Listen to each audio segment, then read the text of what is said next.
Natalo po ako sa kasong libelo na isinampa ni na dating Senador Kiko Pangilinan at Sharon Cuneta.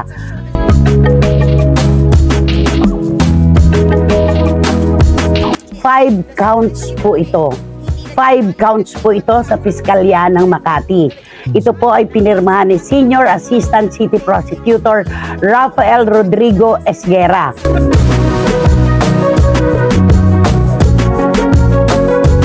Sa mga nag-aalala po, mga nalulungkot at ika nga ay nakikisimpanya sa inyong lingkod. Huwag po, unang hakbang pa lamang po ito sa Piskalya. Veteranang kolumnista na si Christopher Min nalungkot sa balita laban sa kasong isinampa ng mag-asawang Sharon Cuneta at dating Senador Francis Kiko Pangilinan.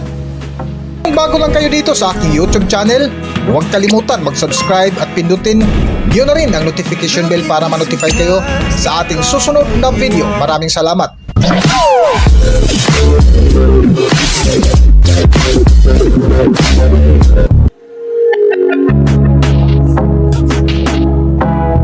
Lumipas na ang higit kumulang 5 buwang inaantay ay isang nakakalungkot na balita ang ibinahagi ng veteranang kolonista si Nanay Christopher Min kung saan lumabas na ang resulta sa kasong isinampa ng mag-asawang Sharon Cuneta at dating Senador Francis Kiko Pangilinan.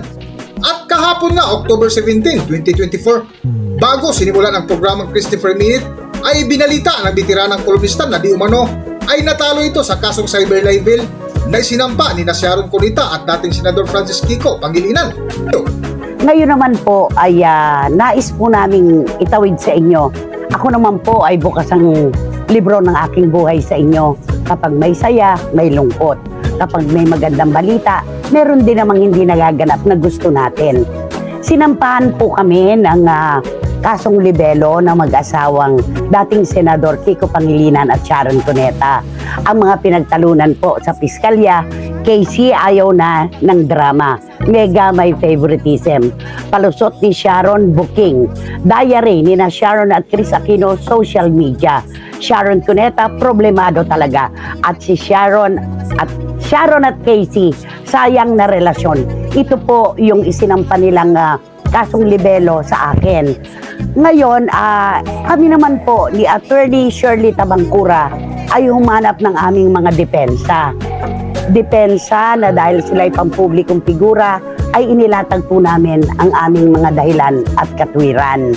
Pero sabi ko nga po, hindi naman po sa lahat ng panahon ang ating gusto ay natutupad.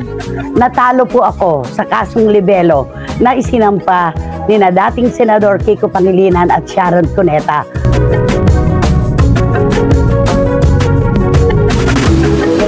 Sa patuloy nga na kwentong ibinahagi ng veteranang kolumnista si Nanay Christopher Min, ay nalungkot ito sa 5 counts na kaso na kanyang kakaharapin. Ganon pa man ang naging resulta, ay positibo pa rin ang veteranang kolumnista na si Nanay Christopher Min kung saan nakiusap ito sa kanyang mga solid supporters na huwag masyadong mag-alala dahil hindi pa tapos ang laban. 5 counts po ito. 5 counts po ito sa Piskalya ng Makati.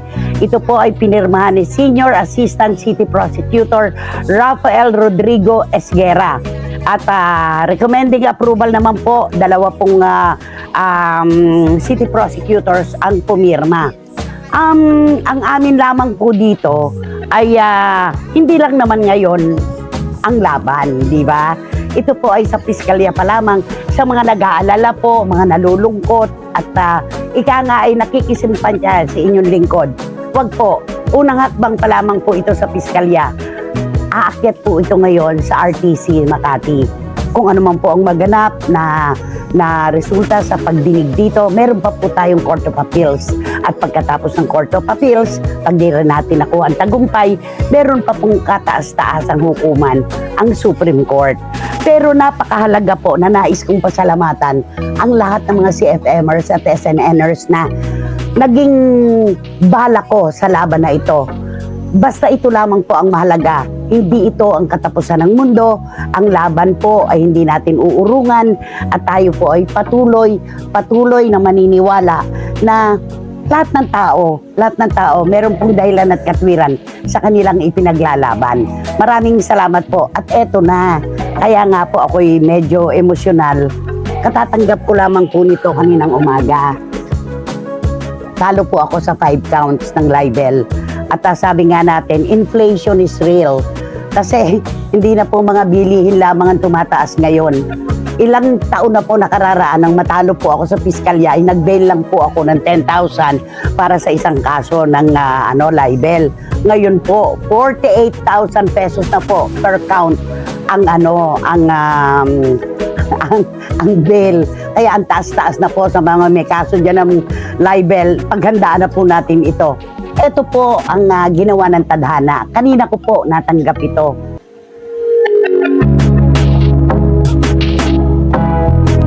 Ngunit sa kabila ng kalungkutan ay may kasabay na biyayang dumating kung saan pinarangalan ang kanilang programa ng Best Digital Program Host Entertainment Human Interest Variety Program kung saan isa si Nanay Christy sa nakatanggap ng parangal.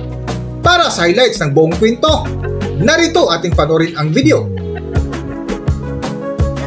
Pagkatapos ko pong matanggap na siyempre ako po'y emosyonal at nalungkot, siyempre wala naman pong pagkabigo sa laban na masaya. Bigla naman pong dumating ang isang sulat mula po sa GEMS. Ito pong GEMS, ang hiyas ng sining na binubuo po ng mga educators, mentors at students. Mahigpit po ang pamimili nila dito sa kanilang pinararangalan. Sa SNN po ako kinasuhan ng mag-asawang Pangilinan at Sharon Cuneta. Sa SNN, sa Showbiz Now na. Ito po ang nilalaman naman ng resulta ng GEMS. Best Digital Program Host, Entertainment, Human Interest, Variety. Christy Espermin, Showbiz Now na. Sa pamunuan po ng GEMS, maraming salamat po sa inyo. Ito yung tinatawag natin, ang tadhana, napakabilis gumamot ng sugat. Ang aking lugmok na kalooban, nagbigay sila agad ng isang parangal na ikagagalak naman po ng aking puso. Maraming salamat, Gems. Thank you so much. Ayan po, mga kapatid. Wag po tayong malungkot. Ang laban po ng buhay, napakalawak. Kaya kami na po ang nauunang nagsasabi. Kami na po unang nagsasabi bago pa pagpistahan. Talo po kami sa kasong libelo kay dating Senador Kiko Pangilinan at Sharon Cuneta sa Makati Prosecutor's Office. 5 counts po itong kasong libelong ito. Maraming salamat dito po. na lang muna ang ating video at kung nagustuhan nyo, huwag kalimutan mag-subscribe at pindutin nyo na rin ang notification bell para ma-notify kayo sa ating susunod na video. Maraming salamat.